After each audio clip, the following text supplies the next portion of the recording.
This is the Metal Queens podcast. I'm Steve Richards. On this episode of the MQP, they are from Melbourne, Australia, Cunt Squad, and they have a new single out. Hey, Their second single. It's Paula and Nick joining me from Melbourne, following the underground success of their self-titled 2022 debut, which sold out multiple pressings and earned them a cult following. They are back with a sharpened edge and a more deranged version. Satan's Cock is the name of the album. Satan's Cock is the second single from the album. Psychotropic Life was the first single.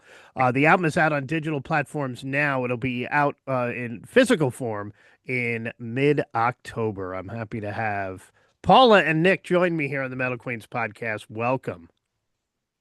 hello. Hey, And Nick, the Nice. newest member of the band, who just joined less than a year ago. There's Nick. And Paula, first off, how would you describe Cunt Squad's music today with this new album? How would I describe it? Well, we've always had that fairly crusty sort of feel about the way we go about our music, and it is like the development and the evolution of the band was a conscious one, was to try and achieve a bit of a, you know, I don't know, heaviness that was kind of always eluded. Well, in my perspective, just wanted it to make a more brutal record, pretty much, and that's how it kind of come to be. Of course, the record's it's satirical. I mean, with the and the name of the band telling you it really pretty much says everything about my philosophy, certainly. But it's a satirical take on everything metal. Actually, the title of the record, Satan's Cock. In fact, it's also influenced by the. You could talk about the the actual. We've put a lot of samples on the record, and it's been taken from a comedy skit by. yeah, by Bill Hicks. He does a good piece on Yeah, Satan's yeah, Cock. we include those samples in it, and although Bill Hicks wasn't really joking when he was talking about a lot of that, but yeah, it sort of addresses the nature of consumerism and yeah, Yeah, like essentially, I mean, it has a very whilst I'm saying it's satire in the sense that it is there is a lot more meaning to everything on that record than is apparent, and that's for people to discover. I suppose when you put it on, you realise it's actually not that frivolous, but certainly the titles would suggest that it's a bit of poking fun at and using direct references to things that obviously I'm into, but I think a lot of people in the metal crowd, and this is a satire, we all sort of like the same things, and we all kind of have the same. But the reality is that a lot of it is just it's just yeah for show, it's good. and Yeah, it's got all it's the stuff, actually all the stuff that we love as fans of metal. It's got your backward messages and all the Yeah. rest of it. Like it's just all the hallmarks of great metal album. yes, so we're pretty pleased with the outcome so far. Yeah. What's the response been like to the digital release so far? Yeah, it's been yeah, amazing actually. Overwhelmingly positive. Yeah, like Yeah, more than what was anticipated. I think people are really digging it. Like, of course, we liked it because we were into it, but yeah, other people seem to really be liking it. yeah, Yeah, which is good, because there's a bit of old school in there, and we're very much old school, but yeah, people really dig it. and I suppose it's been all the reviews have been pretty much saying the same thing, which is it's in your face and it's direct, and then there's a very sort of the undertone to the record is quite dark. So that's exactly what the idea was behind writing the music, and also lyrically it's very minimal, but it would be suggestive if you couple that with the videos. Our videos again quite dark in its content matter. So if you look at the videos, you kind of listen to the music. I mean, the fact is, we're not a traditional, and the idea is not to be a traditional death metal band because we're not that. But you can't, like, the problem people have always had is to kind of, you know, pigeonhole us in terms of where does this band kind of sit, you know, who they really like, where, you know, who do we play them with, blah, blah, blah. And the fact that it's not easy to place, in my opinion, is a good thing, because that would be the last thing I want, is to say, oh, you know, they're a death metal band, or they're a, I don't know, whatever genre of metal. The important thing is that if people listen to it and they like it, well, that's good. That's good enough for me. And whatever, you know, you want to call it, that's fine too. And there'll be people that don't like it, and that's fine too. It is very, it's very personal, I suppose, in that respect. Paula and Nick. Paula, what's your background in music? How did you get into metal? Oh, well, I started playing music when I was 14. So I started off on keyboards, actually, was my thing. I've always gravitated towards heavy music just throughout my life. It's always been the mainstay of what I listen to and what I enjoy the most. Even punk, I mean, that I've had a very strong background in, you know, being in, you know, with the punk influence stuff. It's never really been straight up punk, to be honest. All of my projects have been either electronica with sort of heavy guitars, or you know, even, let's say, if you want to call my last project grunge / metal. It's never been very obvious in terms of where, you know, my writing and how that's sort of come across. But literally, I started when I was 14, and it's just been a journey since then. I've done a lot of stuff in my life, from, you know, covers through to my own. I mean, in fact, my covers band at one stage, I was doing weddings, parties, anything, funding my passion, which is, you know, recording and, you know, making my own creative, my own art in terms of the music I wanted to create for myself.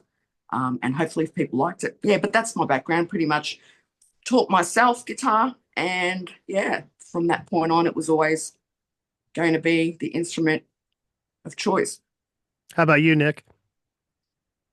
Yeah, I started pretty young, playing guitar, and I was in death metal bands at 16 or so, and after that, I sort of broke away and did some solo stuff for a lot of years, doing loads of black metal primarily, and at the same time, I was doing a lot of making commercial music for different companies and whatnot, and essentially making a living that way. And then I stopped playing music for the last 15 years or so and considered myself retired. And a couple of years ago, Paula and I met online initially, and I got right into the band and the stuff they were doing then, because I got it. You know, like, not everybody sort of got that first album, and as far as I was concerned, that the songs were great. And yeah, I was a fan of the band, and I caught the KÜNTSQUÄD when they played in Brisbane at a show a few years ago, and it's the first time Paula and I actually met. And I moved down here late last year, and yeah, basically I came in at the end of the recording process pretty much for this album, and just threw down my lead parts and whatnot, and yeah, happy to be part of it. Yeah. Paul, So hey, Paula, yeah, what's the metal scene like there in Melbourne? I've had a couple of Australian bands on. Jen from Temptress was one of my first guests here on the Metal Queens podcast. They just released a new album. So what is it like? it's quite healthy, to be honest. Like, there seems to be the majority of bands here, well, certainly from my perspective, it's a lot of heavy metal bands, like from all genres. There's a bit of a resurgence in black metal here, particularly, well, actually not just in Melbourne, but across most of the east side of Australia. And that's a good thing, because, like, in my opinion, like, it's always been, you know, an underground sort of movement. And basically, so I think lately, certainly probably I would say 2 years, from like starting 2 years ago, if not longer, there's been more of a focus on metal bands, more inclusion on the indie record, in the indie radio stations. Seem to be playing a lot more of it. I think it's yet to sort of break through the mainstream kind of, because I don't think that'll ever happen, because it's always been a ground thing. However, in terms of the local scene and the music, a lot of bands from all sort of different genres. You mentioned Temptress, so Temptress are on the same label as us. As one example, they play completely different style to us, but it's not unusual to say have festivals here that would feature, melodic metal and black metal and kind of new metal and whatever it is. It's the place to be out of all of Australia. Like it's the music hub, really. Like I came here from Brisbane, and Brisbane's like much smaller than Melbourne, but it's all happening here. Paula, the name, I'm sure you get asked this a lot, Cunt Squad. How did you come up with that? What's the story behind it? Look, the story is that when I pretty much come out of retirement as well, I'd stopped playing music for a while, and I had this idea that I wanted it to be representative of the female energy, unlike what people think initially about the word Cunt Squad. KÜNTSQUÄD, with if you want to say it the correct way, it's KÜNTSQUÄD because it has the umlauts. However, everyone knows it's Cunt Squad.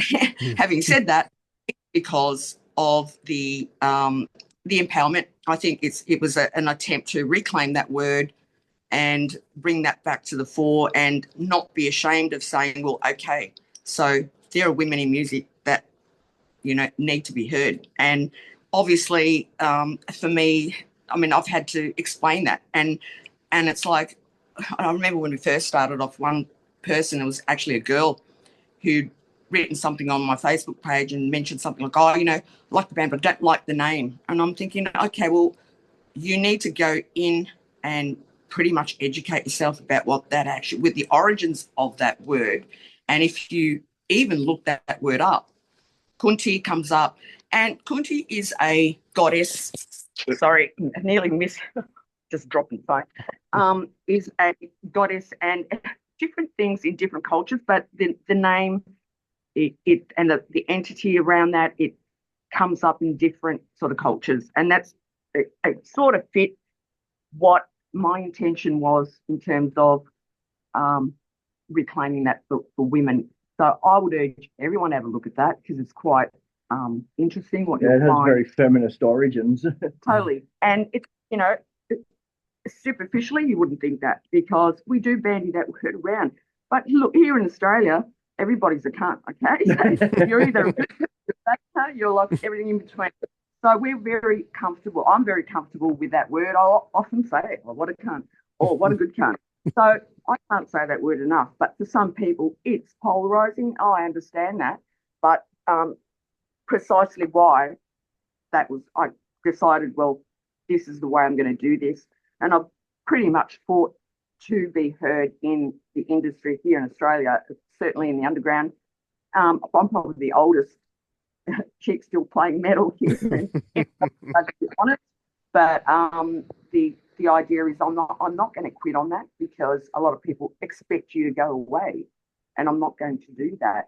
And that's because I don't want to, but also because I think it's important for girls, women, whatever, in between, whatever, however you identify, to follow whatever it is the fuck you want to follow, and not be told by anyone how you should do it. So for me, it was the perfect title for the band and the project, and the ideology behind it being something that I'm pretty passionate about. All right, you heard it here first. Paula's not going anywhere, okay? What? No. I'll just linger like a bad smell. Yeah. Why? Now, your debut album built a cult following. At what point, or was there a point when you realized, oh, we might be actually warping people's minds with this? Yeah, I don't know. I didn't really think about it, to be honest. We made the record, and we were pretty happy with it at the time, and still tracks from that quite happy about. I mean, obviously, like any musician would tell you, you don't just you don't stagnate. You want to keep moving forwards in terms of your writing. So when that came out, that represented a time. That's how I see all of the projects I've worked on in the past. It's a time in space, or whatever you want to call it. It's a time piece, and that represented your thoughts, your your whatever feelings, whatever, however you want to describe that at that time. So yeah, pretty happy with it. In terms of cult status, yeah, it was kind of interesting because it did get to, lots of different places overseas, and it was interesting that everyone kind of, again, it got really positive reviews, I've got to say. But cult in the sense that we did not explode everywhere. Like, it wasn't like, well, have a listen to this band, la la la. I think we're still very much taste. It was the album that everyone had been waiting on for a while.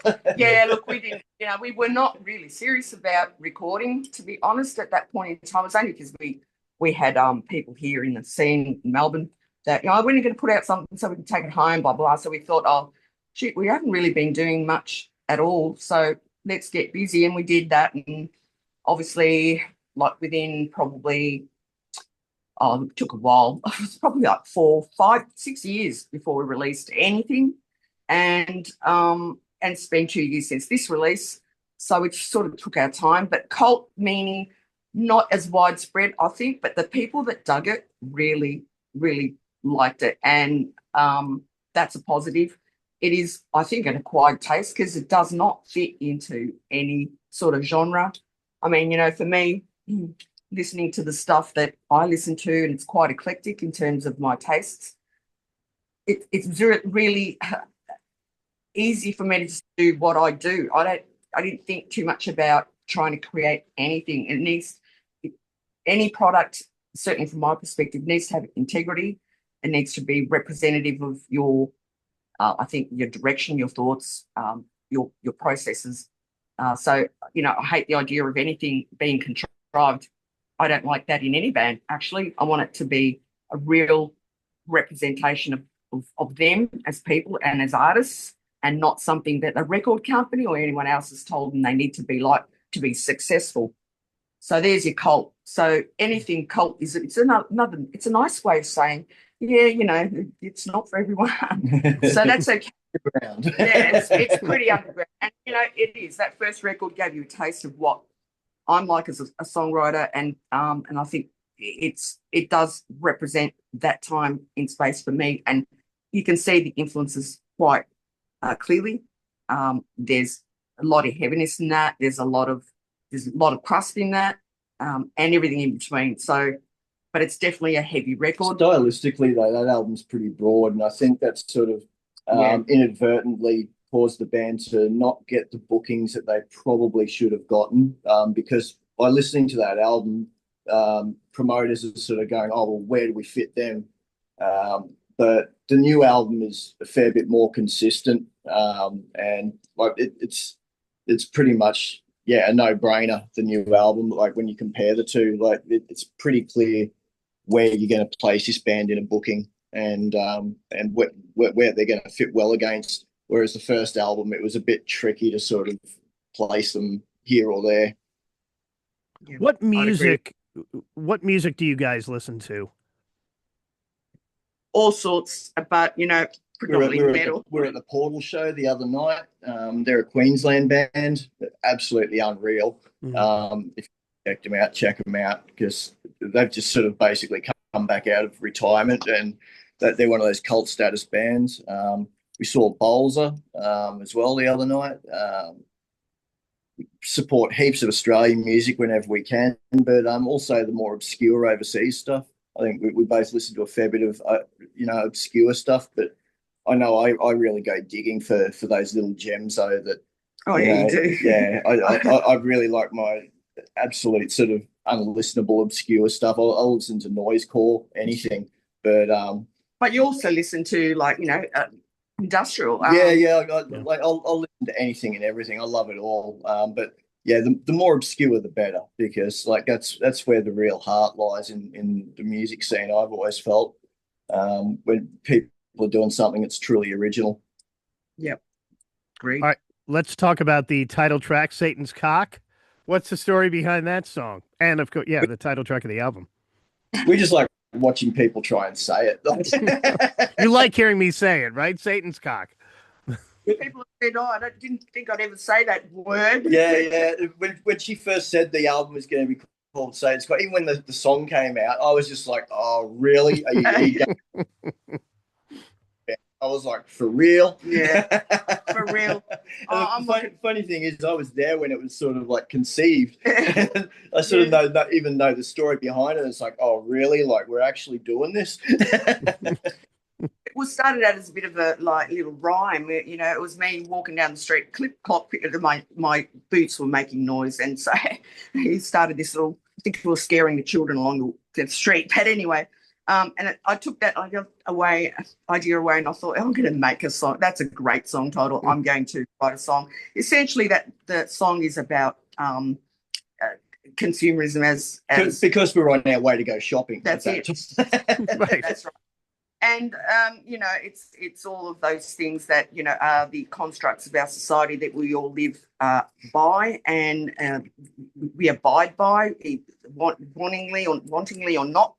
And it's basically a statement on how we play out our lives as consumerists, as obeying the systems in which we are born into and are pretty much slaves to, and cannot change based on the fact that the system is pretty and we're not just talking about one system here. I mean, you can apply that to everything that we know, from school, from religion, from political platforms, and everything in between, the systems that rule us, which we're all suckers of Satan's cock. So therefore we are sucking literally Satan's cock by existing within these things that pretty much tie us all down, unwillingly, unwantingly, but yet powerless in many ways. Bill Hicks tried to tell us.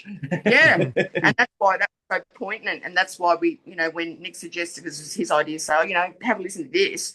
And like, we watched the skit, and I was like, he's really dark, and what he was saying was absolutely like spot on. We are all that, and we're so hypocritical often in the way we, we'd be very conscious of some of these things, but yet we play directly into the hands of every single one of them. And that is the reality of, our existence stuff. So buy the CD. So buy it. You're sucking it, and you need to stop sucking it, but maybe Satan wouldn't be too happy about that.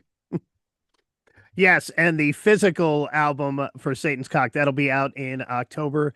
The digital album is out now. So what's the plan for touring in support of the album later this year and then into next year? Yeah, so we're starting off here in Australia, and we'll be going off to Western Australia, and then doing a run of we'll be launching the album here in Melbourne, then going to Sydney and Brisbane, Canberra, most likely Tasmania, and then from there look at getting overseas. Now, ideally, it'd be really nice to, we had a opportunity to go last year, end of last year with I've forgotten the name of that band now, but I didn't know them at the time.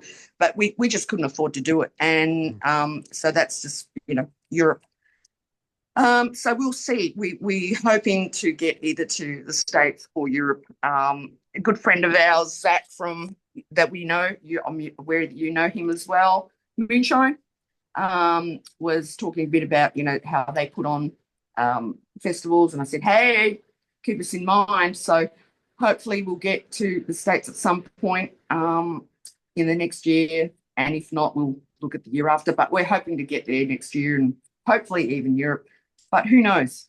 Nothing's set in concrete right now, But we would love to play some festivals because yeah, you get great exposure at the festivals and you get to, network with other bands and whatnot. Yeah, festivals are the go. Yeah. Yeah. Zach puts on his Tennessee Metal Devastation Festival. I'm sure he told you Yeah. about that. I'm actually going in October. It's one state over for me here in the U.S. So first time I'm going to his one-day festival. Yeah. Heard of that one? Yeah, it it sounds looks- great. The lineup's really good. I was looking Yeah. at the lineup today. Yeah. So Some you bands mentioned festivals. Do you prefer playing festivals or club shows? Oh, well, There's a lot of our festivals are club shows, funnily enough here. that's true. Which isn't a bad thing because the weather isn't a factor then. Yeah. But either or. I mean, I guess festivals would be preferred over anything else, just because of that there's more people there to experience it. You get to network with other people, and you can accomplish basically 4 days' work in one day, sort of thing. As far as your networking and exposure and whatnot goes. So yeah, who doesn't love a good festival too? I mean, club shows are great too because it's a little bit more intimate. We've had a fair share here in Melbourne, and we've done quite a few, and they're special as well. I mean, I like the intimacy of that because I don't think you get that in a festival. The ones that we've played that have been indoor kind of festivals have been a little bit sort of it's not as whilst they're great, not as you can't see the people clearly. It's less of that. But having said that, they both have their place, and for me, either would do. I'm not fussy. I'd love to be able to do both. In fact, if anything, ideally, if you do a festival and then maybe a couple of side shows here and there, that'd be awesome because you get the best of both worlds that way. Now, festivals are great face too. Yeah. And festivals, of course, a lot of people there are not necessarily there to see you, but you get to expose your music to potential new fans. And it's a quick hit. You got a short set time. Fans' perspective too, like just to experience something that you weren't expecting can be just absolutely awesome. Yeah. That's the amount of times I've been to festivals and saw like a Dark Horse and that I just never even heard of before, and it's just blowing my mind. I remember the Drowning Pool was like that for me. I'd never seen that band before, and then was walking past a tent one day and heard this racket coming out and went and checked them out, and instant fan. But there's so many examples like that. But yeah, from a fan base perspective, like it's really nice to be surprised. Yeah, I was just at one here back in July, and of course, in this moment, Kitty were playing it. Those were the headliners, Slipknot. But I was spending a lot of time at the smaller stage, discovering some of the newer bands that I found and love now, which is great. And that is a great part of the festival too, discovering those gems. Sure. Yeah. All right, Cunt Squad, Paula and Nick. Satan's Cock is the album. Check it out on streaming platforms, wherever you stream your music now. The physical copy is coming out in October. Look for tour dates too, especially if you're in the land down under in support of this album. Follow them on social media, and catch a live show if you can too. Cunt Squad, thank you, Paula and Nick. Take care. Thank you. Rock on. And this is the Metal Queens podcast. Thanks for watching. Like it, share it, subscribe to it. I'm Steve Richards.